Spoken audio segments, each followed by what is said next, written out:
क्या आपने कभी सोचा है कि हमारा दिमाग कैसे हमें बेवकूफ बना सकता है? हम रोजमर्रा की जिंदगी में बहुत सारे फैसले लेते हैं, लेकिन क्या वे सच में हमारे लिए सही होते हैं? रॉल्फ डोबेली की किताब सोचने की कला साफ तौर पर हमें हमारी सोच की गलतियों को पहचानने और उन्हें ठीक करने की कला सिखाती है। इस किताब में लेखक ने 99 सोच से जुड़ी गलतियों का जिक्र किया है जो हमारे रोजमर्रा के जीवन को प्रभावित करती हैं। जैसे सफलता का जाल एक ऐसी सोच है जहां हम सिर्फ सफलताओं पर ध्यान देते हैं और नाकामियों को नजरअंदाज कर देते हैं। इससे हमें गलतफहमी हो जाती है कि सिर्फ सफलता ही मायने रखती है, जबकि नाकामियां भी उतनी ही जरूरी होती हैं। इसी तरह कॉन्फर्मेशन बायस पर भी बात की गई है। यह वो आदत है जो हमें सिर्फ उन जानकारियों को मानने पर मजबूर करती है जो हमारे पहले से बने हुए विचारों से मेल खाती हैं। इस वजह से हम नई और जरूरी जानकारी से चूक जाते हैं जो हमारे फैसलों पर असर डाल सकती है। इस किताब का हर चैप्टर आपको सोचने का एक नया तरीका सिखाता है। यह आपकी सोच को साफ और आसान बनाने के तरीके बताती है ताकि आप जिंदगी के हर मोड़ पर बेहतर फैसले ले सकें। यह किताब न सिर्फ आपको आपकी सोच की कमजोरियों को समझने में मदद करेगी, बल्कि यह भी बताएगी कि उनसे कैसे निपटा जाए। अगर आप अपनी सोचने की कला को और बेहतर बनाना चाहते हैं और जिंदगी में सही फैसले लेना चाहते हैं, तो सोचने की कला साफ तौर पर आपके लिए एक बेहतरीन गाइड साबित होगी। यह आपके ख्यालों को एक नया नजरिया देगी और आपकी जिंदगी को नई दिशा में ले जाने में मदद करेगी। आगे बढ़ने से पहले अगर आप हमारे चैनल पर नए हैं तो हमारे साथ जुड़े ताकि हम सब साथ में आगे बढ़ सके। तो चलिए फिर शुरू करते हैं। रॉल्फ डोबेली ने एक बार अपने नजदीकी ग्रोसरी स्टोर में एक मजेदार रिसर्च की। उन्होंने देखा कि वहां 134 तरह की शराब, 48 तरह के दही, 64 तरह के सफाई के सामान और करीब 30,000 दूसरी चीजें थीं। इससे साफ पता चलता है कि आजकल लोग कितने सारे ऑप्शंस के बीच उलझे हुए हैं। आज हमारे पास हजारों करियर ऑप्शंस, सैकड़ों मानसिक स्वास्थ्य की समस्याएं और अनगिनत छुट्टियों के ठिकाने हैं। इतिहास में कभी इंसानों के पास इतने सारे ऑप्शंस नहीं थे। जब रॉल्फ बच्चे थे तब जिंदगी बहुत सरल थी।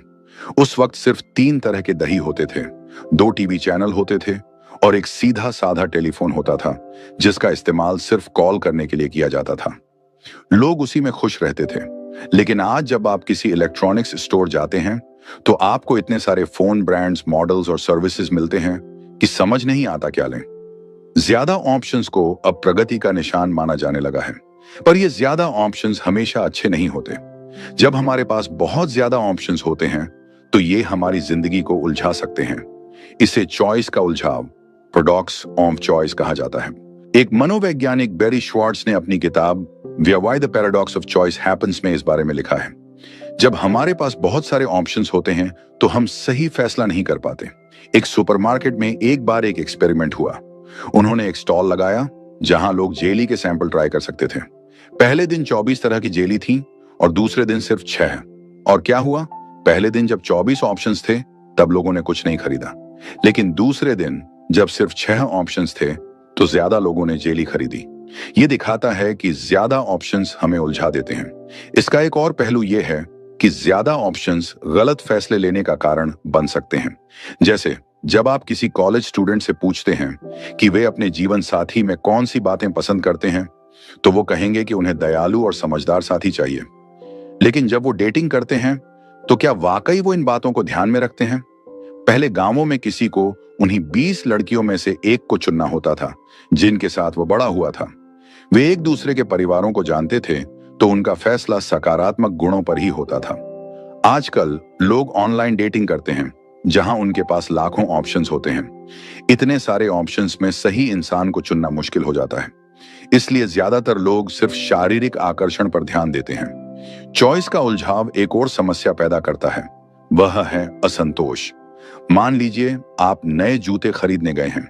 जब स्टोर में 200 तरह के जूते हों तो आपको कैसे पता चलेगा कि आपने सबसे अच्छे जूते चुने हैं? सच तो ये है, आप नहीं जान पाएंगे। ज्यादा ऑप्शंस हमें और भी कंफ्यूज और असंतुष्ट कर देते हैं। तो इसका हल क्या है? इसका हल ये है कि कुछ खरीदने से पहले या ऑनलाइन देखते समय पहले से ही सोच लें कि आपको क्या चाहिए। अपनी प्राथमिकताओं की एक लिस्ट बनाएं और उसी पर ध्यान दें। साथ ही ये मान लें कि आप कभी भी परफेक्ट फैसला नहीं कर सकते। जो चीज आपने चुनी है उसी में खुश रहना सीखें। यही बात जीवन साथी चुनने पर भी लागू होती है। कोई भी इंसान पूरी तरह परफेक्ट नहीं होगा, तो जिसे आप चुनते हैं उसके अच्छे और कमजोर पहलुओं को अपनाना और उससे प्यार करना सीखें। यही असली संतोष की चाबी है। रॉल्फ डोबेली की इस रिसर्च से हमें यह सीखने को मिलता है कि ज्यादा ऑप्शंस हमेशा बेहतर नहीं होते। कभी कभी कम ऑप्शंस ही ज्यादा खुशी और संतोष ला सकते हैं। अपने जीवन में संतुलन बनाए रखना और सही फैसले लेने की कला सीखना ही इस उलझाव का सही हल है। सदियों से लोग अपने चारों ओर की दुनिया को समझने की कोशिश कर रहे थे, लेकिन कुछ चीजें ऐसी होती हैं जो हमें चौंका देती हैं। 1697 में एक खोजकर्ता ने एक ऐसा दृश्य देखा जिसने सबकी सोच को बदल दिया। यह घटना दिखाती है कि हमारी सोच कितनी सीमित हो सकती है और कैसे कुछ अप्रत्याशित घटनाएं हमारे जीवन में बड़ा बदलाव ला सकती हैं। नसीम निकोलस तालेब ने अपनी किताब द ब्लैक स्वान में इस विचार को गहराई से समझाया है। अब इसे एक उदाहरण से समझते हैं। शेयर बाजार में रोजाना हल्की फुल्की उठापटक होती रहती है। निवेशक इन बदलावों को नजरअंदाज करते हैं, लेकिन 19 अक्टूबर 1987 को अचानक डाउ जोन्स इंडेक्स में 22% की गिरावट आई। इस घटना ने दुनिया भर में हलचल मचा दी और इसे एक ऐतिहासिक घटना माना गया। यह घटना इस बात का प्रतीक है कि कभी कभी जीवन में ऐसी चीजें होती हैं जिनकी हम कल्पना भी नहीं कर सकते। ऐसी घटनाओं को ब्लैक स्वान कहा जाता है। ये घटनाएं आपके करियर, व्यवसाय और जीवन पर गहरा असर डाल सकती हैं। इनका असर सकारात्मक या नकारात्मक हो सकता है। जैसे एक व्यक्ति को अचानक अपने करियर में बड़ा ब्रेक मिलना या किसी को लॉटरी जीतना सकारात्मक ब्लैक स्वान हो सकता है। वहीं किसी प्राकृतिक आपदा का आना या आर्थिक संकट का आना नकारात्मक ब्लैक स्वान का उदाहरण हो सकता है। हमारी जिंदगी में कई चीजें ऐसी होती हैं जिनके बारे में हम जानते हैं, कुछ ऐसी हैं जिनके बारे में हमें जानकारी नहीं होती और कुछ ऐसी भी हैं जिनके बारे में हम सोचते भी नहीं हैं। ज्ञात तथ्य सामान्य ज्ञान की तरह होते हैं, जबकि अनजान तथ्य कुछ ऐसे सवाल होते हैं जिनका जवाब हमें नहीं पता। जैसे, क्या इंटरनेट हमें समझदार बना रहा है या ब्रह्मांड का आकार क्या है? इन सवालों के जवाब भविष्य में मिल सकते हैं, लेकिन जो चीजें हमें बिल्कुल भी नहीं पता होती वे सबसे अलग होती हैं। उदाहरण के लिए 200 साल पहले कोई भी यह नहीं जानता था कि सोशल मीडिया हमारे जीवन का अभिन्न हिस्सा बन जाएगा। तो हमें ब्लैक स्वान के बारे में जानने की जरूरत क्यों है? क्योंकि ये घटनाएं हमारे जीवन में बहुत महत्वपूर्ण होती जा रही हैं। हम भविष्य के लिए योजनाएं बनाते हैं, लेकिन ये योजनाएं हमें अप्रत्याशित घटनाओं के लिए पूरी तरह से तैयार नहीं करती। हमारा दिमाग शिकार करने और चीजों को इकट्ठा करने में मदद करने के लिए विकसित हुआ है। प्राचीन काल में हमारे पूर्वज केवल साधारण चीजों का सामना करते थे। वे जानवरों का शिकार करते थे जो कभी तेज और कभी धीमे होते थे। उन्होंने जो कुछ भी देखा उसे समझना आसान था, लेकिन आज का आधुनिक युग पूरी तरह से भिन्न है। हमारा मस्तिष्क तकनीकी प्रगति के साथ नहीं चल सकता। कई लोग ब्लैक स्वान का अनुभव करके अमीर बने हैं, जैसे कि J.K. रोलिंग, लैरी पेज और उसेन बोल्ट, जिन्होंने एक अद्वितीय मौके को पकड़ा और सफलता प्राप्त की। यह सब हाल के वर्षों में संभव हो पाया है। तो हम ब्लैक स्वान की जानकारी का लाभ कैसे उठा सकते हैं? खुद को ऐसी स्थितियों में रखें जहां आपके पास सकारात्मक ब्लैक स्वान का मौका हो। बड़े व्यवसायी, कलाकार और निवेशक आमतौर पर अधिक अवसरों का सामना करते हैं, क्योंकि उनके उत्पाद को कभी भी बहुत सारे लोग पसंद कर सकते हैं। दूसरी ओर वे लोग जो अपनी सेवाएं बेचते हैं, जैसे कि कर्मचारी, पत्रकार या दंत चिकित्सक, उनके पास कम मौके होते हैं, क्योंकि उनका बड़ा ब्रेक शायद ही कभी आता है। सामान्यतः आप कर्ज से बचकर, पैसे बचाकर और सावधानी से निवेश करके नकारात्मक ब्लैक स्वान से बच सकते हैं। बचत करें, चाहे आपको बड़ा ब्रेक मिले या न मिले, क्योंकि यह आपको सुरक्षित रखेगा। इस प्रकार ब्लैक स्वान के बारे में जानना हमें अपने भविष्य को बेहतर बनाने में मदद कर सकता है। यह हमें सिखाता है कि जीवन में अप्रत्याशित घटनाएं हो सकती हैं और हमें हमेशा तैयार रहना चाहिए। रॉल्फ डोबेली के एक दोस्त केविन ने एक बार 2 महंगी वाइन की बोतलें खरीदी। हालांकि केविन वाइन का शौक नहीं रखते थे और सस्ती वाइन भी नहीं पीते थे। फिर भी एक अच्छे सेल्समैन ने बिना किसी दबाव के केविन को वाइन खरीदने के लिए प्रेरित किया और इसी वजह से केविन ने वाइन खरीदने का फैसला किया। दूसरी ओर जो गिरार्ड एक सफल कार सेल्समैन है, जो ने अपने दोस्तों को एक बहुत ही उपयोगी सलाह दी। सबसे अच्छी बिक्री तकनीक यह है कि ग्राहक को यह महसूस कराना कि आप उनकी परवाह करते हैं। जो हर महीने अपने ग्राहकों को एक कार्ड भेजते हैं जिस पर लिखा होता है, हमें आप पसंद हैं। इसे लाइकिंग बायस कहा जाता है। इसका मतलब है कि हम उन लोगों से खरीदारी करना पसंद करते हैं जिन्हें हम पसंद करते हैं। एक अध्ययन में यह पाया गया है कि हम उन लोगों को ज्यादा पसंद करते हैं जो पहला देखने में अच्छे होते हैं, दूसरा हमारे जैसे होते हैं और तीसरा हमें अच्छा महसूस कराते हैं। एडवर्टाइजमेंट्स की दुनिया अक्सर पहले दो बिंदुओं का उपयोग करती है। एडवर्टाइजमेंट्स में आमतौर पर सुंदर और आकर्षक व्यक्तियों को दिखाया जाता है, जबकि सामान्य दिखने वाले लोगों को कम ही दिखाया जाता है। एडवर्टाइजमेंट्स में ऐसे लोग भी होते हैं जो हमारे जैसे दिखते हैं। जैसे कपड़े धोने के डिटर्जेंट के एडवर्टाइजमेंट्स में गृहिणियों को दिखाया जाता है क्योंकि वे इस उत्पाद की मुख्य उपभोक्ता होती हैं। एक और तकनीक जिसका इस्तेमाल एडवर्टाइजमेंट्स में किया जाता है उसे मिररिंग कहते हैं। इसमें सेल्स एजेंट ग्राहक के हाव भाव और बोलने के तरीके की नकल करते हैं। उदाहरण के लिए, अगर ग्राहक धीरे धीरे बोलता है और सिर खुजलाता है तो सेल्स एजेंट भी वैसा ही करता है। इससे ग्राहक को यह महसूस होता है कि सेल्स एजेंट उनकी तरह है, जिससे ग्राहक उन्हें पसंद करने लगते हैं और उत्पाद खरीद लेते हैं। एडवर्टाइजमेंट्स में तारीफों का भी उपयोग किया जाता है। सेल्स एजेंट ग्राहकों को तारीफ करके उन्हें आकर्षित करने की कोशिश करते हैं, जैसे आप इसके लायक हैं, आप बहुत जवान लगते हैं, या यह रंग आप पर बहुत अच्छा लगता है। इन तारीफों से ग्राहक को यह महसूस होता है कि सेल्स एजेंट उन्हें पसंद करते हैं। मल्टी लेवल मार्केटिंग भी इसी आधार पर काम करती है। उदाहरण के लिए, टपरवेयर नामक कंपनी को लें, जो उच्च गुणवत्ता वाले प्लास्टिक के कंटेनर बनाती है। उनके उत्पाद स्थानीय सुपरमार्केट में कम कीमत पर भी मिलते हैं। फिर भी टपरवेयर की बिक्री ज्यादा होती है क्योंकि उनके सेल्स एजेंट घर पर पार्टियां आयोजित करते हैं। इस तरीके से वे ग्राहकों के साथ व्यक्तिगत संबंध बनाते हैं। गैर सरकारी संगठन भी इसी तकनीक का उपयोग करते हैं ताकि लोग दान देने के लिए प्रोत्साहित हो सकें। वे हमेशा अपने अभियानों में महिलाओं और बच्चों की तस्वीरें दिखाते हैं। आप शायद ही कभी सख्त या घायल सैनिकों की तस्वीरें देखें, हालांकि उन्हें भी हमारे समर्थन की जरूरत है। पर्यावरण कार्यकर्ता भी यह सोचते हैं कि वे अपने एडवर्टाइजमेंट्स में किस जानवर को दिखाएं। World wild life fund WWF अपने ब्रोशर में कीड़े या मकड़ियों को नहीं दिखाते, जबकि ये जीव भी हमारे पारिस्थितिकी तंत्र के लिए जरूरी होते हैं। इसके बजाय WWF प्यारे जानवर जैसे पांडा और ध्रुवीय भालू की तस्वीरें दिखाते हैं, क्योंकि हम उन जानवरों को अधिक पसंद करते हैं जो इंसानों के समान व्यवहार करते हैं। रॉल्फ डोबेली के दोस्त डेविड, जो एक ऑयल पंप के डीलर हैं, ने एक बार विदेश में एक पाइपलाइन के लिए $10 मिलियन का सौदा किया। डोबेली ने मजाक में कहा कि यह सब उन्होंने रिश्वत देकर किया, लेकिन ऐसा नहीं था। डेविड और उनके क्लाइंट एक मीटिंग में थे जब वे अचानक सेलिंग के बारे में बात करने लगे।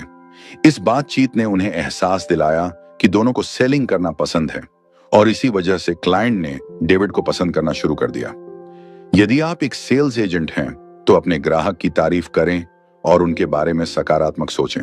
यदि आप ग्राहक हैं तो ध्यान दें कि क्या वह उत्पाद आपके लिए सही है।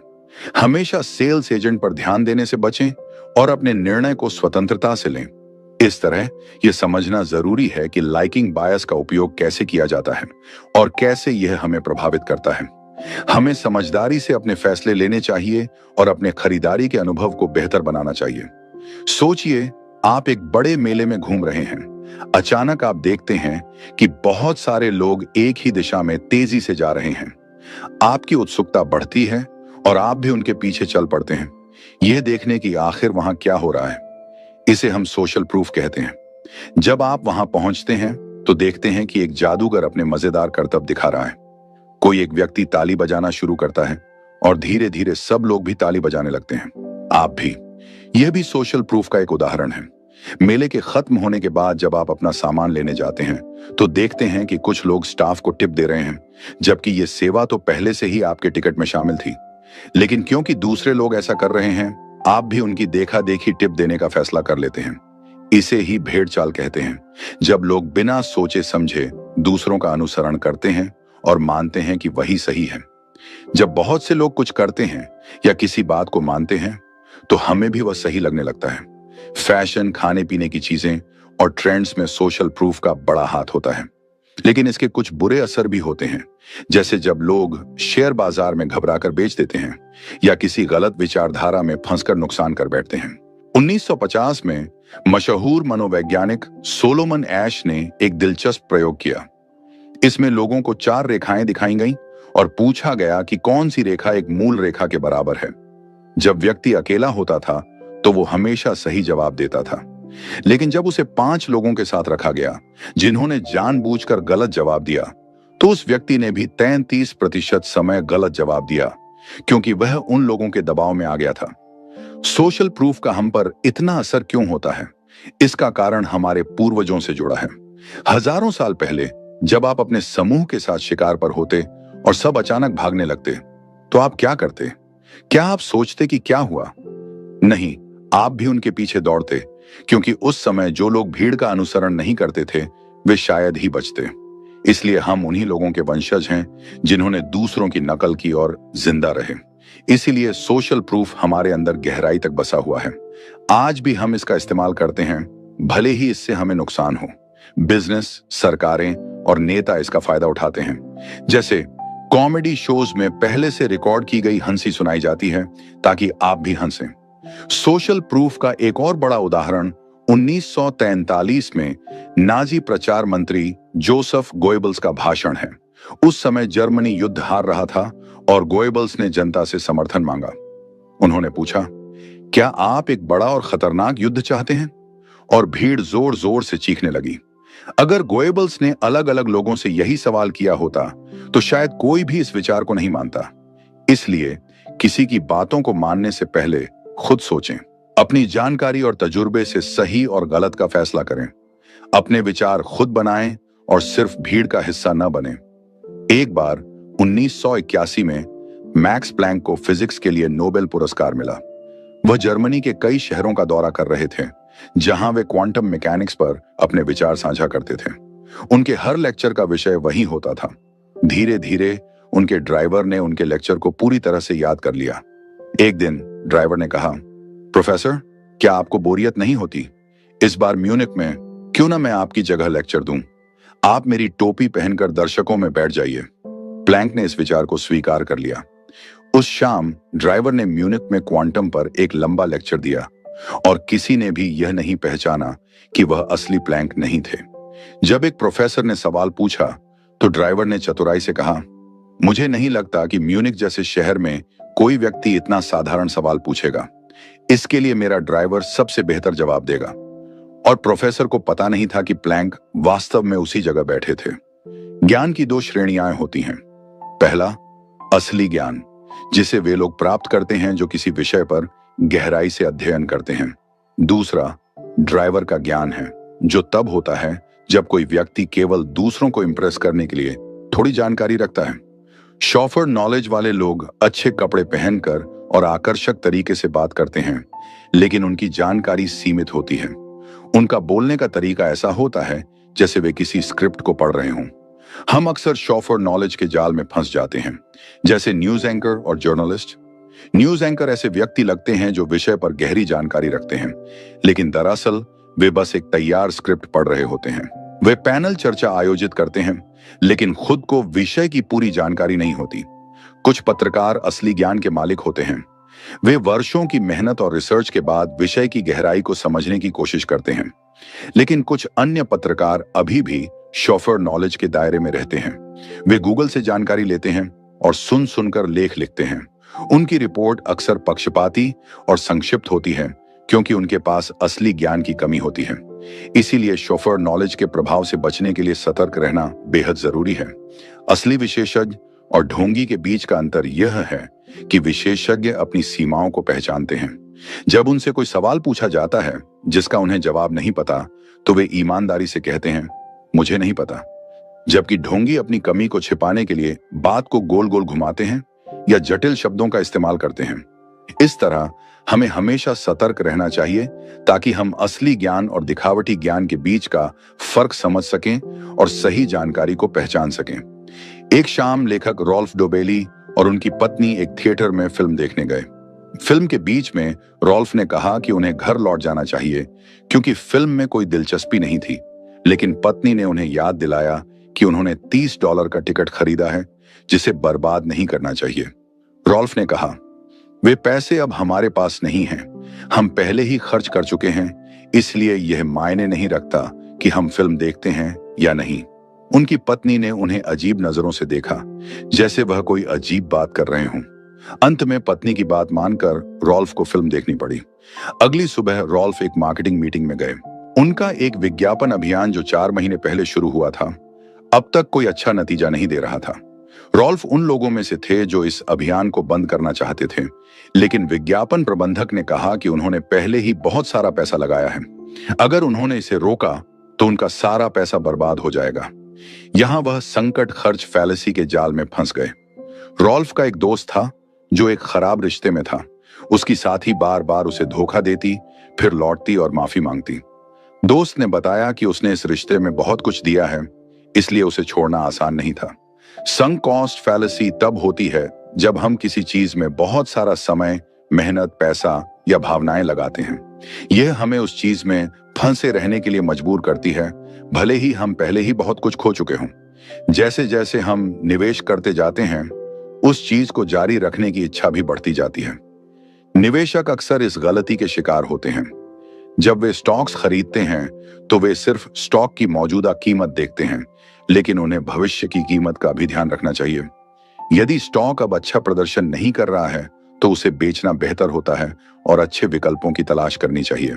संक कॉस्ट फैलेसी हमारी स्थिति और अपने फैसलों को स्वीकार करने की जरूरत पर निर्भर करती है। हम अपने पुराने फैसलों को बदलना नहीं चाहते और अपनी गलतियों को मानना नहीं चाहते। एक उदाहरण है कॉनकॉर्ड, एक सुपरसोनिक एयरक्राफ्ट प्रोजेक्ट जिसे यूके और फ्रांस की सरकारों ने शुरू किया था। कई बार विफलताओं के बावजूद उन्होंने इसे जारी रखा। इसी तरह अमेरिका भी वियतनाम युद्ध में हार मानने के बजाय लड़ता रहा, क्योंकि उन्होंने पहले ही बहुत कुछ खर्च कर दिया था। अब यह सोचने का समय है, क्या आपने किसी ऐसी चीज में बहुत सारा समय, मेहनत या पैसा लगाया है जो अब काम नहीं कर रही है? उस चीज पर ध्यान मत दीजिए, बल्कि भविष्य पर ध्यान दें। अगर आप उसे छोड़ सकते हैं तो छोड़ दें, क्योंकि उसे पकड़े रहने से आप और नुकसान उठाएंगे और नए मौके भी खो देंगे। क्या आपने कभी सोचा है कि आप किस हालात में सबसे ज्यादा बुरा महसूस करेंगे? सोचिए, अगर आपके किसी करीबी दोस्त को नई कार मिलती है जबकि आपकी पुरानी कार ठीक से नहीं चल रही, या फिर आपके दोस्त को शानदार छुट्टी पर जाने का मौका मिलता है और आप घर पर ही रहते हैं। यह सुनकर आपको कैसा लगेगा? अगर इनमें से कोई भी स्थिति आपको असहज करती है तो आप अकेले नहीं हैं। जलन एक सामान्य भावना है जो अक्सर हमारे अंदर उठती है। एक समय की बात है, एक छोटे से गांव में एक साधारण किसान रहता था। वह मेहनती था और अपने काम में बहुत अच्छा था, लेकिन उसकी जिंदगी में कुछ कमी थी। एक दिन उसे गांव के एक पुराने पेड़ के नीचे एक चमकदार पत्थर मिला। जब उसने उस पत्थर को छुआ तो उसमें से एक जिन निकला। जिन ने कहा, मैं तुम्हारी एक इच्छा पूरी करूंगा। किसान ने सोचा और कहा, मैं चाहता हूं कि मेरे पड़ोसी की फसल खराब हो जाए। यह सुनकर जिन थोड़ा चौंका, लेकिन उसने किसान की इच्छा पूरी कर दी। क्या आपको लगता है कि किसान सही था? जलन के इस भाव ने उसे अपने पड़ोसी की असफलता में खुशी पाने की ख्वाहिश में डाल दिया। शायद आपने भी कभी कुछ ऐसा महसूस किया होगा जब आपके सहकर्मी को प्रमोशन मिला हो और आपको नहीं। शायद आपने उसे नजरअंदाज करना शुरू कर दिया या उसकी सफलता को कमतर समझा दिया। जलन एक बेकार की भावना है। यह आपको अंदर से तोड़ती है और आपके समय को बर्बाद करती है। हम जलन महसूस करते हैं जब हम किसी और की संपत्ति, सुंदरता या सफलता को देखते हैं। लेकिन यह याद रखना जरूरी है कि जलन से आपको कुछ भी हासिल नहीं होता। जलन और ईर्ष्या अक्सर एक ही समझी जाती हैं, लेकिन इन दोनों में फर्क है। ईर्ष्या तब होती है जब आप किसी चीज के लिए लड़ते हैं, जबकि जलन तब होती है जब आप किसी व्यक्ति के प्रति नकारात्मक भावना रखते हैं। उदाहरण के लिए, अगर एक छात्र अपने क्लासमेट की ग्रेड देखकर जलन महसूस करता है तो यह जलन का मामला है। हम अक्सर अपने समान लोगों से जलन महसूस करते हैं। जैसे कि अगर आप एक युवा उद्यमी हैं और आपके एक दोस्त ने बड़ा सौदा किया है तो आप उसके प्रति जलन महसूस कर सकते हैं। लेकिन आप कभी भी उन लोगों से जलन नहीं करते हैं जो आपसे बहुत आगे हैं, जैसे कि दुनिया के सबसे अमीर लोग। मान लीजिए आपने एक नई कंपनी शुरू की है और आपके दोस्त ने भी ऐसा ही किया। आपकी कंपनी थोड़ी धीमी चल रही है, लेकिन आपके दोस्त की कंपनी तेजी से बढ़ रही है। आपको यह सोचकर जलन महसूस हो सकती है कि वह आपसे बेहतर कर रहा है, लेकिन क्या यह उचित है? जलन से आपको केवल मानसिक तनाव होगा। तो जलन को कैसे नियंत्रित करें? सबसे पहले खुद की तुलना दूसरों से मत करें।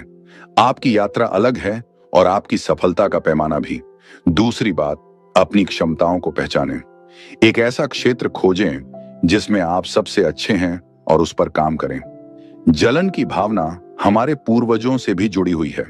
जब हमारे पूर्वज जंगलों में रहते थे तो वे अपने साथियों से प्रतिस्पर्धा करते थे, लेकिन आज की दुनिया में हमें जलन की जरूरत नहीं है। अगर आपके सहकर्मी ने एक महंगी कार खरीदी है तो इसका मतलब यह नहीं है कि उसने आपसे कुछ छीना है। इसकी बजाय उस इंसान से प्रेरित हों जो आप बनना चाहते हैं और अपनी मेहनत से वहां तक पहुंचने की कोशिश करें। आखिरकार जलन केवल एक भावना है। इसे समझना और इससे आगे बढ़ना ही असली सफलता है। इसलिए जब भी आपको जलन महसूस हो, खुद से पूछें कि क्या यह भावना आपको आगे बढ़ा रही है या पीछे खींच रही है। क्या आपने कभी देखा है कि जब आप एयरपोर्ट या रेलवे स्टेशन पर होते हैं तो कुछ लोग आपके पास आते हैं और आपको फूल या अन्य चीजें देने की कोशिश करते हैं। वे कहते हैं कि यह सब फ्री है या उनके तरफ से एक उपहार है। आप इनसे बचना चाहते हैं, लेकिन अचानक आप खुद को उनका सामान लेते हुए पाते हैं। कुछ समय बाद आप देखते हैं कि उनका एक और साथी आपसे दान देने के लिए कह रहा है। यह सब आपसी लेन देन या रेसिप्रोसिटी के सिद्धांत पर आधारित है। जब हम किसी से कुछ प्राप्त करते हैं तो हम अपने आप को उनके प्रति कर्जदार महसूस करने लगते हैं। यही कारण है कि कई लोग या समूह आपको मुफ्त चीजें देते हैं, क्योंकि वे उम्मीद करते हैं कि आप भी बदले में कुछ देंगे। चैरिटी और एनजीओ इस तकनीक का बहुत अच्छे से उपयोग करते हैं। मानिए, एक पर्यावरण संगठन आपको सुंदर स्थानों के पोस्टकार्ड भेजता है। साथ में वे एक पत्र भी भेजते हैं जिसमें लिखा होता है कि यह पोस्टकार्ड आपके लिए उपहार है और यदि आप दान नहीं देना चाहते तो भी आप इसे रख सकते हैं।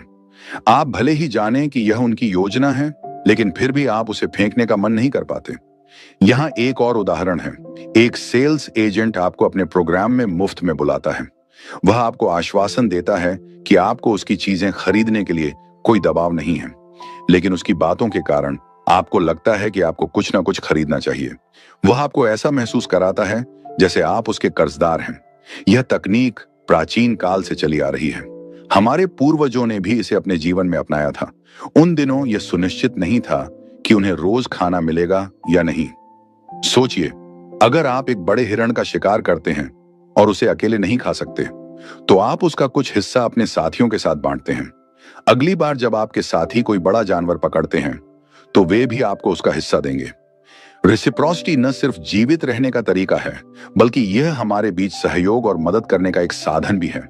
व्यापार में भी रेसिप्रोसिटी की आवश्यकता होती है। इसके बिना वैश्विक अर्थव्यवस्था का कोई अर्थ नहीं है। हालांकि इस प्रक्रिया का एक नकारात्मक पहलू भी है। जब लोग इसका इस्तेमाल दूसरों को मैनिपुलेट करने या बदला लेने के लिए करते हैं तो यह समस्याएं पैदा कर सकती हैं। जब तक कोई एक पक्ष पीछे नहीं हटता, तब तक ये दोनों पक्ष आपस में टकराते रहते हैं। इसलिए अब जब आप रेसिप्रोसिटी के बारे में समझ गए हैं, अगली बार जब कोई आपको कुछ मुफ्त में देने की कोशिश करे तो सावधान रहिए। यह संभव है कि वे आपसे कुछ वापस पाने की उम्मीद कर रहे हों। आइए इस किताब की कुछ खास बातों पर नजर डालते हैं जो हमें सिखाती हैं। पहली महत्वपूर्ण बात है कॉन्फर्मेशन बायस। हम अक्सर वही जानकारी ढूंढते हैं जो हमारी पहले से बनी राय को सही ठहराती है। इससे हम एक ही सोच में फंसे रह जाते हैं। इसीलिए हमें अलग अलग विचारों को सुनना और अपनी सोच को खुला रखना चाहिए। दूसरी, संक कॉस्ट फैलेसी। जब हम पहले से खर्च किए हुए पैसे या समय के बारे में सोचते हैं तो हम अपने फैसले उसी पर आधारित कर लेते हैं, लेकिन हमें इस बात पर ध्यान देना चाहिए कि भविष्य में क्या फायदा होगा, न कि जो पहले ही खर्च हो चुका है। तीसरी बात है द हेलो इफेक्ट। जब किसी की एक अच्छी या बुरी बात हमें उसकी बाकी सभी बातों पर भी असर डालने लगती है तो इसे हेलो असर कहते हैं। हमें इससे बचना चाहिए और हर बात का अलग अलग मूल्यांकन करना चाहिए। चौथी बात है अवेलेबिलिटी हेरिस्टिक। हम उन्हीं घटनाओं को ज्यादा अहमियत देते हैं जो याद रखने में आसान होती हैं। इससे हमें सच्चाई का सही अंदाजा लगाना मुश्किल हो जाता है। इसलिए फैसला लेने से पहले हमें ज्यादा तथ्यों और आंकड़ों पर ध्यान देना चाहिए। पांचवी और आखिरी बात है लॉस अवर्जन। लोग अक्सर नुकसान को फायदे से ज्यादा महत्वपूर्ण मानते हैं। इस वजह से हम जोखिम लेने से डरते हैं, भले ही फायदा ज्यादा हो सकता हो। हमें संतुलित होकर सोचना चाहिए और नुकसान से ज्यादा फायदे पर ध्यान देना चाहिए। इन बातों को समझते हुए रॉल्फ डोबेली की यह किताब हमें सिखाती है कि हम अपने मानसिक झुकावों को पहचानें और बेहतर फैसले लें, ताकि हम अपनी जिंदगी को साफ और संतुलित तरीके से जी सकें।